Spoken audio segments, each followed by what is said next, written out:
needs to be at that sort of angle for the paint to run. If you think you're using water, Yes. and if you leave it flat, the water will collect in puddles, and then you get all sorts of nasty marks on your painting, which you can use when you get used to it, but you know, it's something you want to try and avoid to start with, so you know how to do it smoothly.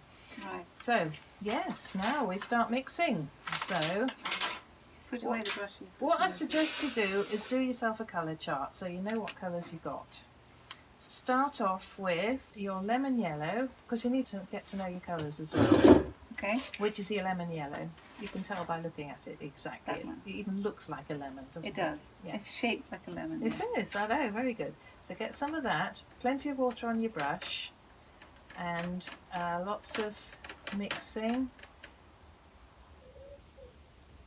Right, you're using the tip of your brush, I'm using all the brush because I paid for all of it and so did you. So get that really into it. Try not to do the round, this is what we learnt at school, roundy roundy with the point, didn't we? Yeah, probably. Forget that. Really just get it totally soaked with the paint.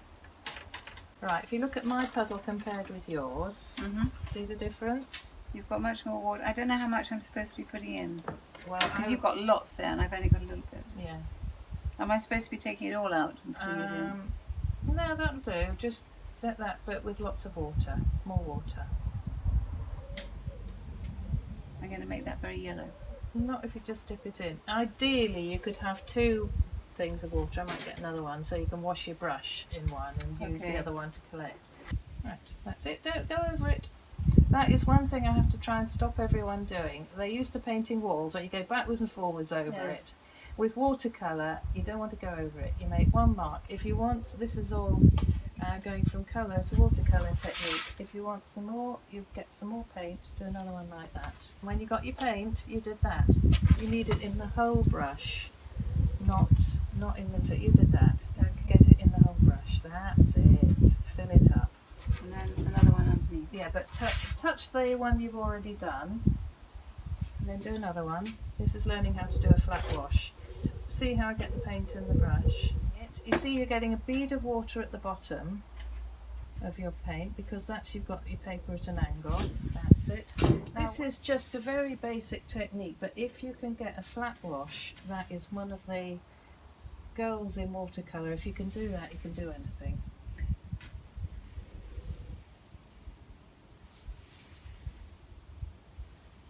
So we're going from colour to technique, which I wasn't planning to do, but you know, while you're there with all that paint, you might as well. We might as well do this with each colour actually. You can do a column of each, and it's really good because you're practicing your flat wash at the same time as learning about the colours. And then when they're dry, you can write on them what the colours are. Exactly. You're doing a brilliant job there. That's fantastic. Bet you never did any of that in your classes. Certainly did not. See? I mean, I've got a real issue with people who say they're teaching you how to paint and they're not. They're teaching you how to copy, which is a very different thing. Yes. I've been watching some of the Bob Ross ones, which are on every night on BBC4. Yeah. And I watched a programme about him last night, and it was really interesting how he was desperate. His main aim in life was to find an easy way to paint and teach it to other people. So people lost the fear of paint. I mean, it's perfectly valid. So people lost the fear of painting. It was all the message everyone can do it. And it's true, everyone can. But it was he was teaching everyone to paint in the same way as he was painting. Yeah. And you watched his schools and there was a row of people all doing the identical painting. And they all looked identical. And he'd learnt that technique from another guy who had been teaching everyone to paint identical pictures. So he's basically producing clones. Yeah. And you're not really learning much except how to do what he does. Yes. And you're not being an individual. Yeah. And I'm trying to give people the tools so that they can actually learn to paint and then use it for what they want. So, right, we've done the yellow, so give that a wash. Now we'll do the cadmium yellow. So do you clean out your palette at this stage or not? Not until you haven't got an empty space. You've got an empty space there. So keep using up the empty spaces, and then when they're all used, you can give it away. So this is the pineapple shaped one? Yeah.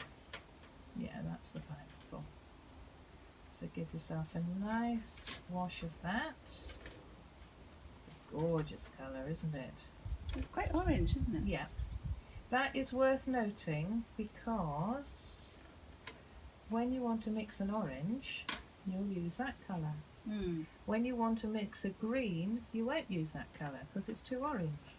Right. Yes. And that is one of the basic things about colour mixing, and that's why you need 2 yellows. I'm ending up with a blob on the right hand side, and you're not. That's all right. That is your bead of water. You're supposed to have a blob all the way along the bottom, actually. Why am I not? Oh? Yeah, there you go. Probably to do with pressure. If you keep the pressure even. Yours already looks so much better than mine. Much Yes. brighter. Why is mine not bright Because enough? you're using less colour.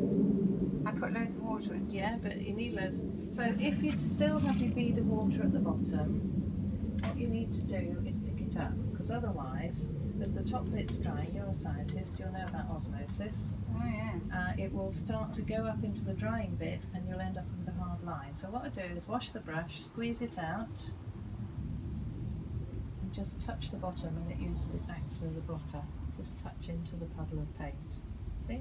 That just picks it up without upsetting it. See? I have got hard lines down the side. Yeah, I mean that's the other thing about watercolour. Whenever you paint something, you're going to end up with a hard edge. Mm-hmm. So another thing you have to learn is how to soften your edges, but we won't go into that just yet. Okay. One thing at a time. Right, we'll do the reds now. You've got a cool yellow and a warm yellow. We'll do a cool red, which is the crimson. Crimson is It's the one that looks a bit more heading towards purple, rather one than then? rather than towards orange. It's quite hard to see the colours when it's bright, isn't it? yes. Oh gosh, when you've got water in it, it looks different. Yeah. Well, that's the other thing about watercolour. I won't change the water until we go on to the blues, because I mean yellows and reds doesn't matter so much. That's the other thing about watercolours. A lot of people use them without enough water, and then you don't actually see what the colour is. Yeah. So.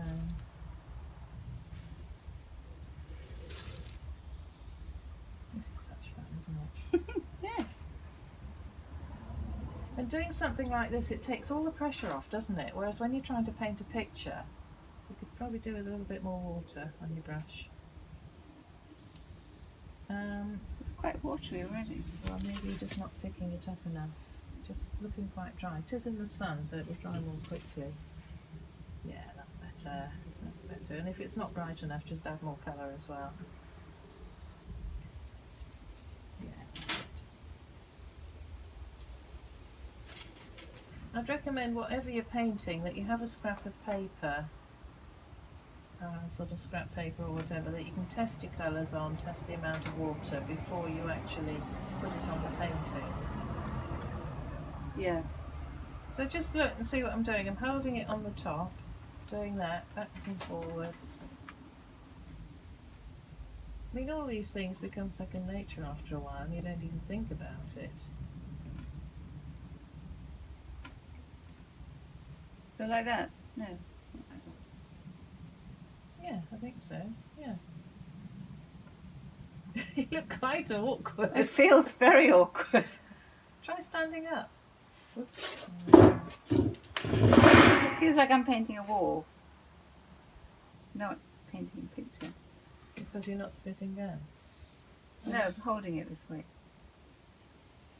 Well, that's because you're sort of primed to think of I normally drawing. hold it like that, yeah. Yeah, because you're thinking of drawing and writing, aren't you? Yes.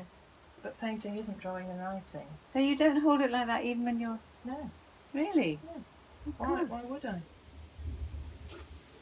I mean, Is if it- I want a really fine line, maybe I might. But generally, I just want to get paint on, and you've got to do that the best way.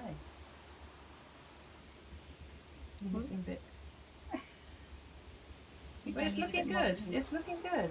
I think you're pressing down, and it's actually pushing the paint out of it. This way round. It's very weird this way round. There you go. Perfect.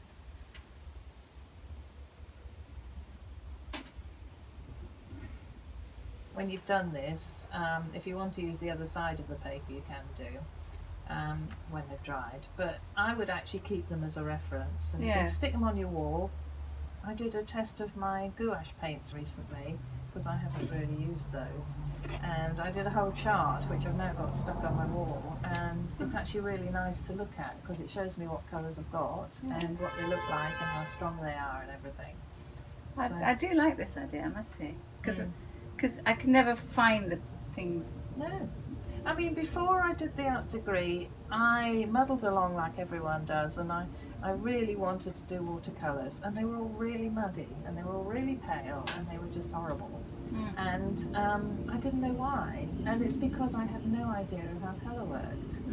And as I say, doing an whole term on colour at university, then I understood the principles. I think the plants would like some red water. There we go. Right, blue's next. We're doing cool then warm, so do the cool blue next, which is, what do you think the cool blue is? Cool blue.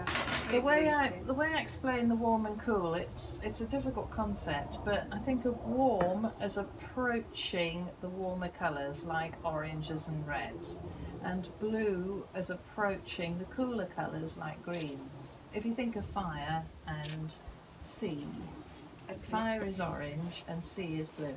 So you think of sea as cool and fire as warm, don't you?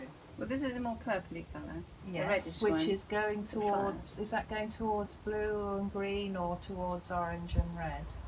Orange and red, I suppose. Exactly, so that is the warm blue. Okay. That is my absolute favourite colour. What's it called? What? I don't know which one you've got. Is it Prussian? It's either Prussian or Phthalo. It's a gorgeous colour. It's fantastic for shadows, for darks, for greys, for anything else. Ah, for greys, huh? Yeah. I mean, I think mixing greys will have to be another one sometime. Right, it's the same thing. Full blue. And it can go really, really dark if you want it to. If you mix it, you need. I would do this on the next, on that page there. Yeah, do it on the next page. I think it's an idea. I know it's using a lot of paper, but you know, it's only paper. And as I say, you can usually get 3 for 2 pads at WH Smith. And they're fine.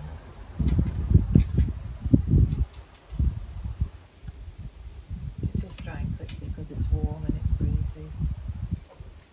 It's the opposite in the winter when it doesn't dry at all, you know. Oh, it's nice to get a happy medium, really. And if it dries quickly and if you haven't got enough water on it, then you tend to get the stripes. And you're trying to avoid stripes. Don't forget to tip it up, prop it up. Oh, yes. Otherwise you won't get the water running down.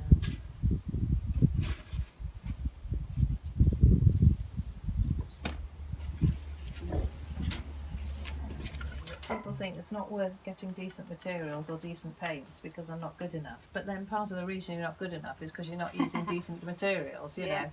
And it's when people arrive with stuff from the works, you know, which is the worst ever. The paper's like anaglyptic. Oh, yes. Oh, that's what I got given for Christmas. yeah, Stuff from the terrible. works. Yeah, terrible. Because I said I wanted to start doing art. And they Yeah. all gave me this stuff. And people haven't a clue and they think, oh, that's nice and cheap. And which it is. And she it's- can start with that. Yeah, and then if she gets good. But you'll never get good and you'll be so put off that it's so awful that you won't ever want to do it again.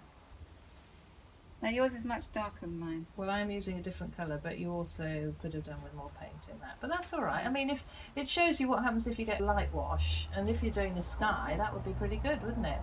Yes, actually, I suppose it would. And one of the lovely characters of ultramarine is what they call granulation. Granulation. Do you yes, see I the can way see it's it, going yes. speckledy? And that is, I love that I love watercolour because of its properties and the things that it does. If you want a few artist colours, don't bother with the earth colours because, like the browns and things, because you know they're not so different. well, I don't think it matters so much with earth colours, but it's really the blues and yellows and reds that makes a huge difference. So I mean, I think you've done amazingly for first class, getting those washes so flat, because a lot of people really struggle with that and they end up with stripes. I mean, again, the amount of water will depend on how hot it is and how big your brush is, how big an area you want to cover and all that sort of thing. But another thing that people struggle with is trying to paint a painting that size with a tiny brush. And again, you're trying to do the sky and it gets covered in brush marks and stripes and all sorts. So. You see how the character changes when you put more water in? Yeah. See, it's much better granular. there. Yeah, well, it's just, it's better coverage really, because there it's gone slightly stripy. Yes. And that's because there wasn't quite enough. See the difference? It's really noticeable there, isn't it? Yeah, interesting. So that really is, to me, the most important thing to learn to start off with. So there you go. It's quite tricky when you trying to sort of paint individual flowers like that. I mean, if it were me, if I wanted them that small, I'd probably just throw some paint on, spatter it. Because when you're doing it like that, you see you're getting the colour quite dense there. And then, do you see how it becomes opaque? You're losing that transparency because you haven't got enough water in those bits, so that it's, you know, you're just sort of losing that. This colour here, again, it's looking quite opaque, isn't it? Yeah. The whole idea with watercolour is to try and get the paper shining through it. As you see here, how it can be luminous. And that is your white. You don't need any other white, but it's also how you make paler colours, because you use more water and then you've got the white showing through. But also you've got to be careful which colours you use. Again, with this colour, you see how it's gone a bit flat, and that again is because it's opaque colours, possibly could have more water in. So it's sort of manipulating the colour really. And so I think if you practice a bit more like that, I mean, that is what you're trying to aim for with every bit of colour you're putting on. And it's also using the colours. I mean, it's really colourful, you know, you've got some great colours there. It's just a case of how you use them, I think. That's what I wanted to be turquoise. Yeah, well, use your viridian. Yes, can do it now. Yeah, exactly. And I was just looking at that one. So, again, I mean, you've got all the shapes and everything, and that's actually a good one to do again, I think. Yeah. Once you've practiced a bit more with the colours, because the colours, you know, you've got all the lovely sky there, but it's just getting a bit opaque, and I think you might have put some white on, have you? Looks to me as though... I think I probably did, yes, because he gave me a bit. Yeah. So you see what happens with the white, it just becomes even more opaque. Yeah. If you want to use opaque colour, use gouache, because that's designed for that, whereas watercolour isn't. And all it does is just sort of go a bit muddy. And for these colours here, again, it's a case of finding colours that are going to work, give you the same effect, but without it going muddy on you. So I think the main thing really at the moment, I mean, you've got all the shapes and all the drawing and everything is absolutely fine. It's working really well. It's just a case of how you're using the colour. I must say, I thought that was really boring, actually. The sky isn't boring. No, the sky's not boring, but the rest of it is just... Well, that's the other thing. Does the water reflect the sky? You know, you've got this wild sky and then you've got this mill pond water, you know. Yes. I mean, was it like that in the photo, or...? Yeah, I think Was it it? was actually, but it wasn't. Yes, I mean he made it into a bit of a river rather than because I think it was a pond or something. But it was quite tranquil looking. With a sky like that? Yeah, it was a bit weird. Because you see what I mean? It doesn't. But really... I would rather have had greens and things in there. And generally, the water will reflect the sky. So Yeah. you've got clouds like that. You want them in the water too. Yeah. So. I mean, this is the difficulty of working from photos, or even worse, I think, adjusting photos and saying, oh, well, that's a pond, I want to make it into a river. Yeah. Because it's never going to look right, is it? Yes, you know, that's I mean, right. people are always doing this and they're always saying, I say, well, what happened there? Oh, well, I just thought I'd do that. And I said, but it just doesn't, well, That's how it is. yeah. I mean, unless you're absolutely brilliant, to adjust things according to how you think might work, it's never going to work. you know. Yeah. So, but I think with a lot of these, it would be useful to try them again once you've practiced with the paints. Yeah. Use these colours. Yeah. Have a look on the page on colour mixing. Practice out the colour mixes I've suggested. It tells you how to do greys. Yeah. So you've got all the right colours here to do them all. So have a go at that, and then try and do it again with some of those colour mixers and see what you get. And I think you'll find it absolutely transforms it. Right. Thank you go. you. Thank you. Really useful. Right, so you definitely got your 10 quid's worth there. Certainly have.